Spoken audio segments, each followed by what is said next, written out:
Hi everyone, this is Tanishka, and I'm just going to share with you what my insights are for what we're journeying, the energies that we're journeying right now as we approach the new moon in Libra, which every new moon, the sun and the moon end up in the sign of the new moon. So it really means we've got to work with the lesson of that sign, regardless of what star sign, sun sign we are, okay?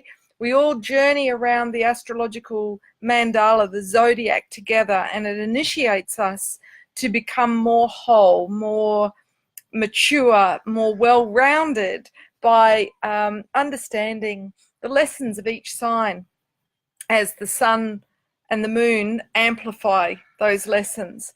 So what's Libra about? Well, I'll just pull up my notes here.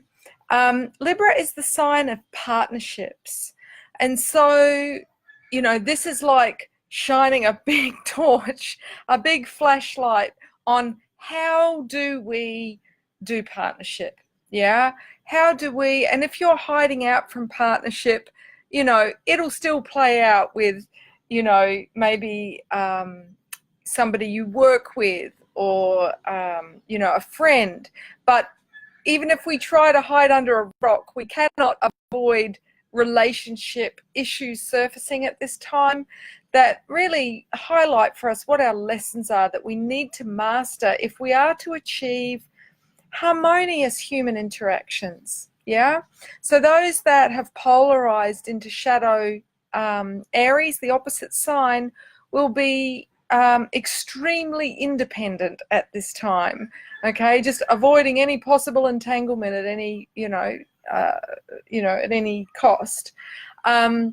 Similarly, those that are in shadow Libra will be cloying and clingy and very codependent.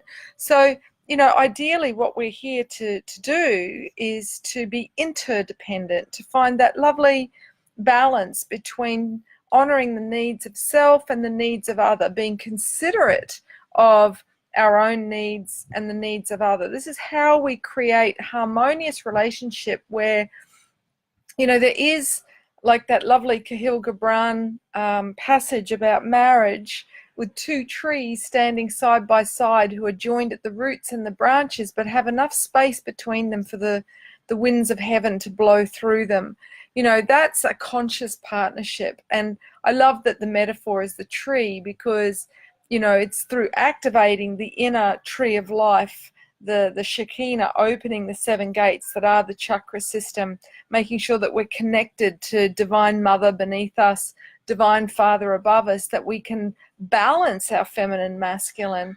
We can balance the seven faces of the God and the Goddess, so that we have some chance of creating a truly conscious and harmonious relationship with another conscious being. And that is the transition that we are in as we move out of, you know, the old paradigm of codependency, and we move into really being transparent, really being conscious with our choices, taking full responsibility for our process, and in doing so create a foundation for truly harmonious relating.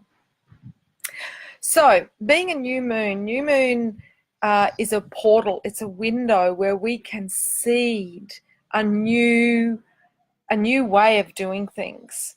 And this new moon is especially potent because we have most of, I think it's 5 of the 7 planets in cardinal signs, and cardinal signs are initiating energy. You know, it's when we really feel like, yeah, it's time to move forwards. So a lot of people will be reviewing how they do relationship as the moon wanes down to new, and really getting honest with ourselves about what are our shadow traits in relationship, what are our shadow expectations, you know, that cause us then to compensate with compulsive, you know, fear-based choices and behaviors. This will be amplified by the fact that Pluto yesterday went direct. So it's been from Earth appearing to have been going backwards, which is called retrograde. And Pluto, whilst it was demoted as not being a planet because of size, which I find kind of silly, really. I'm not much of a size queen, because that's basing how potent something is on its physical size. And, you know, when we think about plutonium, the power to blow things apart, Pluto carries that energy. It will show us our shadow. It will show us what is rotting like a cancer, the foundation of our partnerships, of our ability to connect and relate. You know, like a bomb, like a grenade being thrown into our current relationships. And the reason for that is when it goes direct for a period of time, particularly if it's an outer planet like Pluto is, so very, very slow moving, it appears to be not moving at all, so it's called stationary. And when a planet is stationary, it has its potency, it has its energy amplified. So, you know, if we understand that Pluto is literally Hades, the lord of the underworld, he who is, you know, like Shiva, the god of death, one who will show us our shadow, show us where we are limiting ourselves, cutting ourselves off from relating, from intimacy. You know, this is a theme of this new moon, and certainly this week as we approach it. So, you know, new moon is a very potent time to set clear intention. And we can do that without the bells and whistles, simply by meditating, by attuning to, you know, if you're a woman, to your womb, if you're a man, going deep within to the galactic center and seeding your conscious intention with affirming that you are so happy and grateful you now are open to receiving that which is your deepest heart desire in relationship. Because when we align our new moon intention with the theme of what the new moon sign is, so for this new moon, that is issues to do with relating, to do with balance, to do with harmony, to do with cooperation. If we set intentions around those themes, we will see over the next 12 months how those, you know, flower and fruit in our lives. So we're really harnessing the power of manifestation by seeding it in that fallow void time of new moon. So, you know, don't worry if you've been seeing your dysfunctional relationship patterns, perfectly normal. Everyone else in the world, they'll admit it or not, has probably been having a few of those random thoughts. It's time for us literally to resolve, to take a step so that we're learning a new dance, a new way of relating, because as a species, we have outgrown that old dance of re-wounding one another and handing down those endemic wounds that just simply add salt to the wound. So if we look at the archetypal energy that is evoked by this new moon, it is the peacemaker, it is the diplomat, it is the one who really looks at both sides and suggests a middle path, suggests, you know, a win-win outcome rather than one side being the winner and the other the loser. Because whilst that may be an outcome temporarily, eventually the loser will, it was a very bad Austin Powers, but anyway,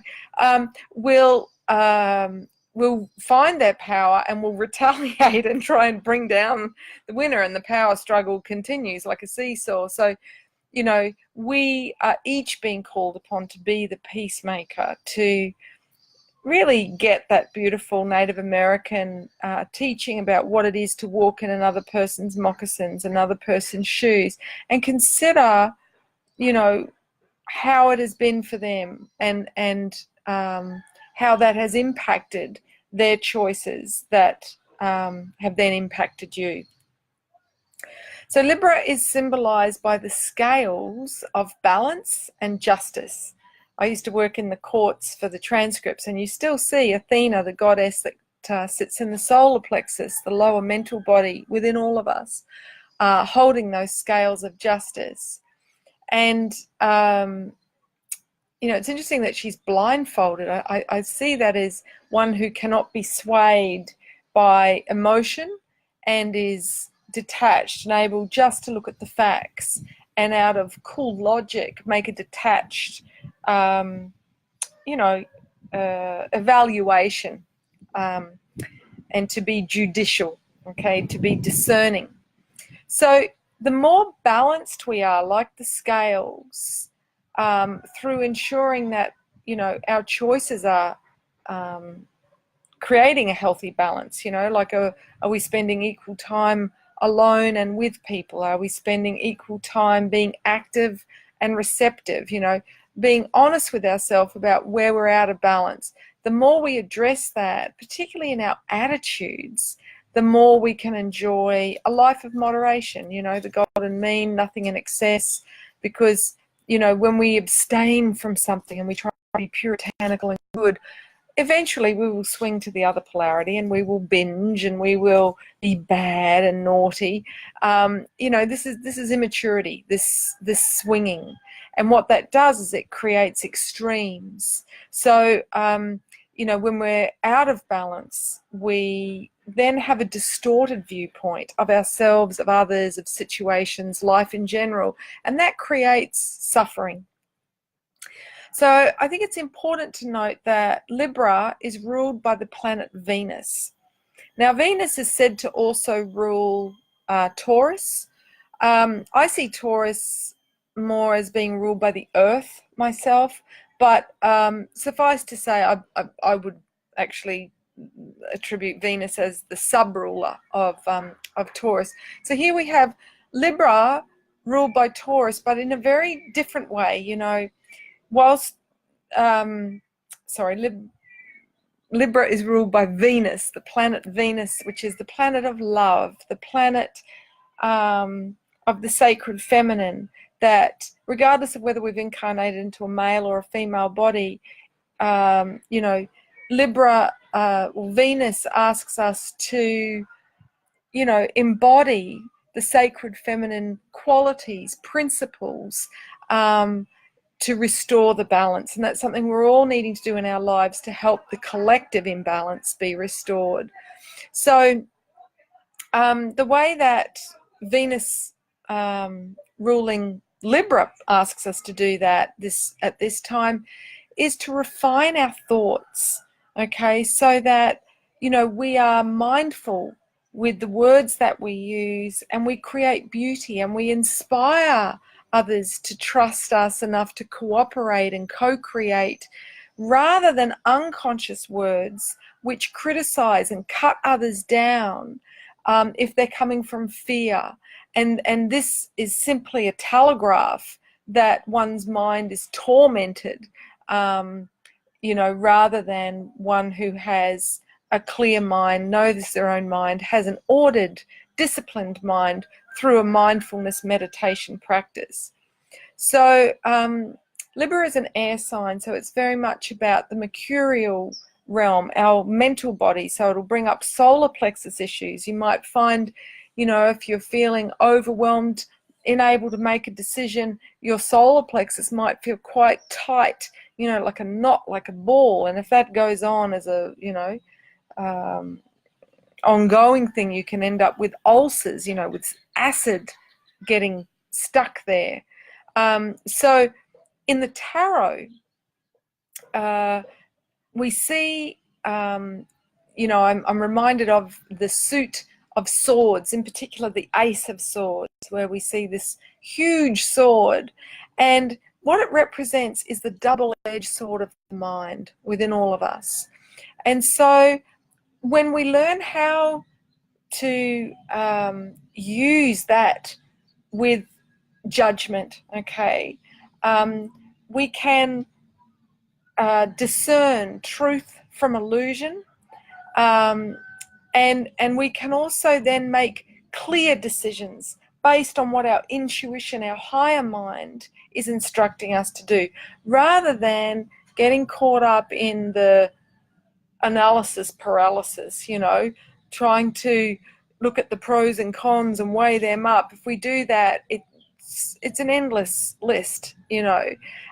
So this is about us transcending the lower mind and accessing the higher mind through attuning to our knowing, which really is to the heart, to the neurons in our heart, because intuition literally comes from the quantum field down through the crown and strikes our heart like a bell.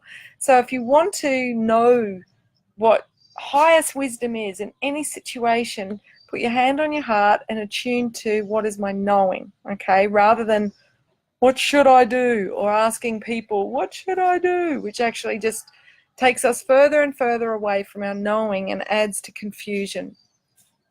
And the more that we don't trust our knowing, the more we're likely to, you know, give our power away to an external authority who, you know, we think knows better than we do.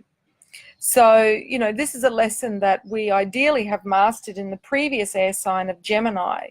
But if we haven't, then when we get to Libra this week, coming into new moon with sun and moon in Libra, those that haven't mastered that lesson will find indecision paralyzing. Okay.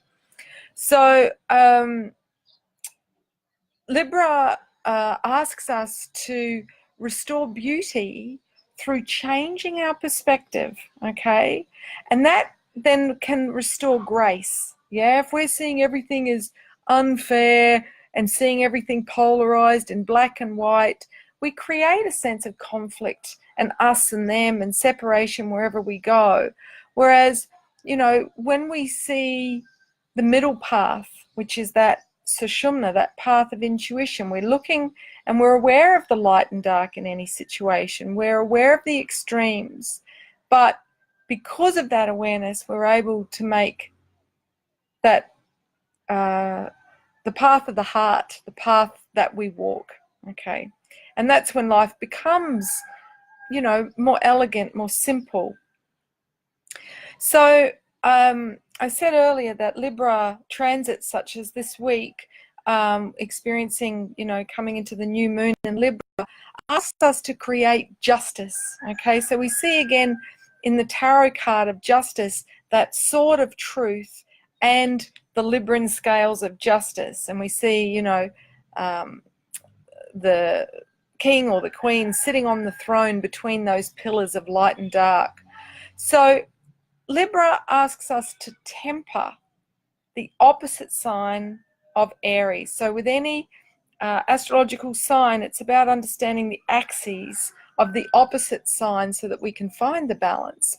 And Aries, you know, we just had last week the full moon in Aries, so that will have brought up extreme independence and fired people up to, you know, pursue their goals and dreams regardless of what anyone else is doing.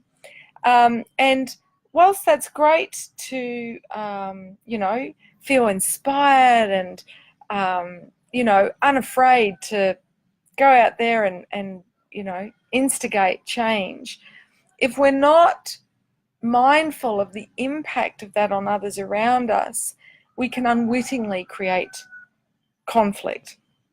So if you've experienced that over the full moon last week, then this is kind of the cleanup time when we sort of survey the damages and go, okay, do I need to make amends with that person? Do I need to be accountable to this person? And the more we do that, we restore trust so that harmonious relations can be, you know, established once again. Whereas if we demonstrate that we're just going on regardless, you know, my way or the highway, then others lose trust in us. They kind of go, they're being more of a child, because Aries is the child. It's the first sign. So it can be, you know, very self-centered and only think of themselves and not take others' feelings into account or others' time into account. So, you know, the more we have this awareness of other and how our choices, our behaviors impact the other, the more this creates the conditions for fairness so that justice can prevail without the need of an intervening judicial system or an intervening external authority figure, which shadow Aries would probably then rebel against even more. So Libra, because it's halfway around from the first sign, this is when we enter the underworld. Okay, now it's going to be especially true for those of you in the Northern Hemisphere. You've just come through the equinox, autumn equinox, so it's the beginning of the fall, going into fall. And it's when the days shorten and you experience, you know, more of the shadow, both yours and everyone around you. So this is when you're asked to taste of those dark fruits, the 6 signs that take us deep in the zodiac, that really ask us to mature.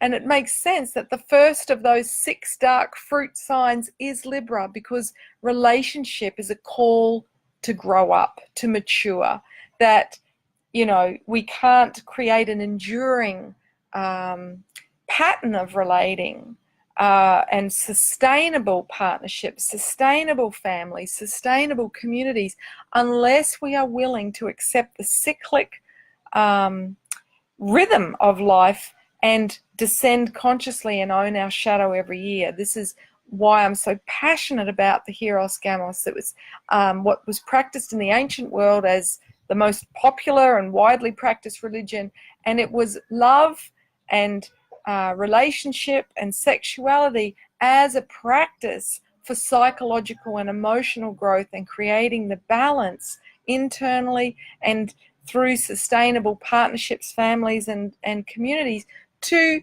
keep the balance of Eden, to literally ensure heaven on earth. And so this is, you know, an ancient teaching and a practice which is so needed right now on the planet, because through losing that practice, through having these patriarchal doctrines imposed on us, we lost connection with love, with how to do relationship. It's why we've got, you know, a divorce rate of 50%. So yeah, the foundation for that is finding a balance between your feminine and your masculine, your light and shadow, and your upper chakras and your lower chakras, so that you can create sustainable social interactions and intimate partnerships.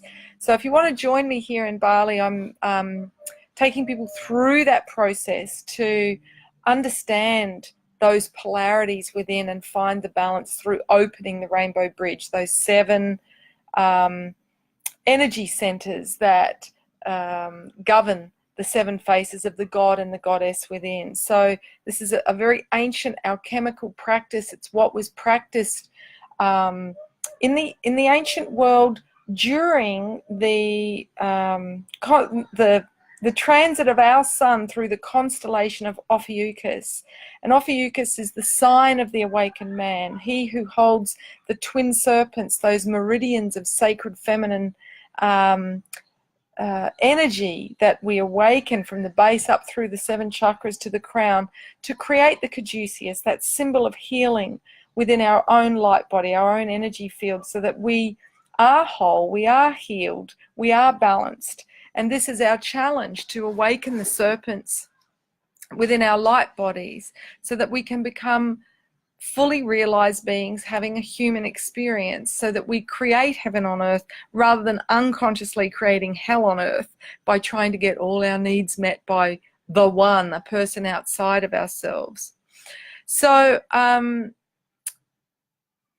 you know, those who are only operating out of the lower 3 chakras, and particularly are stuck, enslaved by their rational fears, will unwittingly create war and separation and destroy opportunities for love and peace and balance through making, you know, unconscious fear-based choices. So this is a huge theme this week. And we're all being asked to ponder any situations in our life that have felt unjust or unfair, and trust that, you know, the law of cause and effect will enact divine justice. We don't need to sink into revenge, into an eye for an eye, tooth for a tooth form of, fear-based survival level justice.